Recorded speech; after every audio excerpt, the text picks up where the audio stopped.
నమస్కారం. నా పేరు పీటర్ జోసెఫ్, ఆంధ్రప్రదేశ్ నుండి. నిన్న రాహుల్ గాంధీ గారి ప్రసంగం విన్నాను. చాలా ఆనందం వేసింది ఆ ప్రసంగాన్ని విని. ఏ విధంగా అయితే ఆయన యువత భవిష్యత్తుని మార్చాలనుకుంటున్నారో, ఏ విధంగా యువత ముందడుగు వేస్తే యువత భవిష్యత్తు మారుతుందో ఆయన ఆలోచించే విధానం చాలా ఆనందం కలిగేసింది. ఈ దేశ ప్రధాని అయిన నరేంద్ర మోడీ ఆలోచించి యువత భవిష్యత్తును మార్చాలనే విధానాన్ని, ఆయన చేయవలసిన పని అపోజిషన్ లీడర్గా ఉంటూ రాహుల్ గాంధీ గారి ముందు ఆలోచనతో యువత భవిష్యత్తు ఎలా మారుతుంది, ఏ విధమైన పనులు చేస్తే భారతదేశపు జీడిపి పెరుగుతుందో ఆయన ప్రసంగాన్ని వింటే చాలా అద్భుతం అనిపించింది. నా మనస్ఫూర్తిగా నేను చెప్పేది యువతకు ఒకటే, రాహుల్ గాంధీ గారి యొక్క నాయకత్వాన్ని మనమందరం పెంపొందించాలి.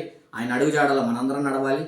ఆయన ముందుండి నడిపిస్తే మేమందరం కూడా ఈ దేశ యువత భవిష్యత్తు కూడా మారుతుందని నేను విశ్వసిస్తున్నాను. అలాగే మీరందరూ కూడా విశ్వసించి రాహుల్ గాంధీ గారి వెనకట్ల నడవడానికి సిద్ధమవ్వండి. ఈ దేశ భవిష్యత్తును మార్చండి. ఈ దేశ అగ్రస్థానంలో నిలిచే వరకు, అలాగే రాహుల్ గాంధీ గారు ప్రధాని అయ్యే వరకు మనందరం పోరాటం చేయాలి.